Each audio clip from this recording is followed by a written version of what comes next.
আসসালামু আলাইকুম ওয়া রাহমাতুল্লাহি ওয়া বারাকাতুহু।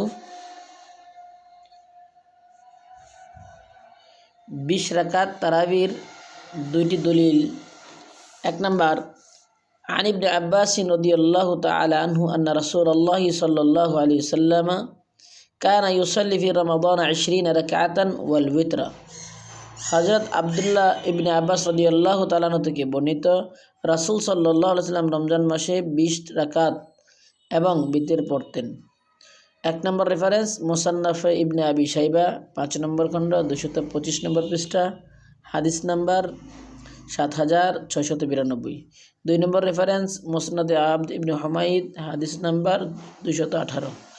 3 নম্বর রেফারেন্স আল মুআজামুল কবির হাদিস নাম্বার 12102। 4 নম্বর রেফারেন্স মাজমাউজ জাওয়াইদ হাদিস নাম্বার 172।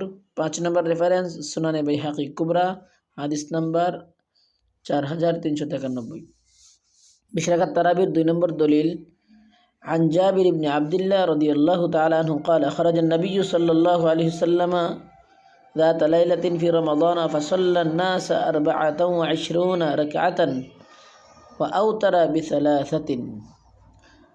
হযরত জাবের রাদিয়াল্লাহু তাআলা বলেন, রমজান মাসের এক রাতে রাসূল সাল্লাল্লাহু আলাইহি ওয়াসাল্লাম বাহিরে তাশরিফ নিয়ে এলেন আর সাহাবায়ে কেরামকে 24 রাকাত, 4 রাকাত ইশার নামাজ আর 20 রাকাত তারাবির নামাজ পড়ালেন আর 3 রাকাত বিতর পড়ালেন। তারিখে জুরজানি 27 নম্বর পৃষ্ঠা। আল্লাহ তাআলা আমাদের সকলকে 20 রাকাত তারাবি পড়ার তৌফিক দান করুন। আসসালামু আলাইকুম ওয়া রাহমাতুল্লাহ।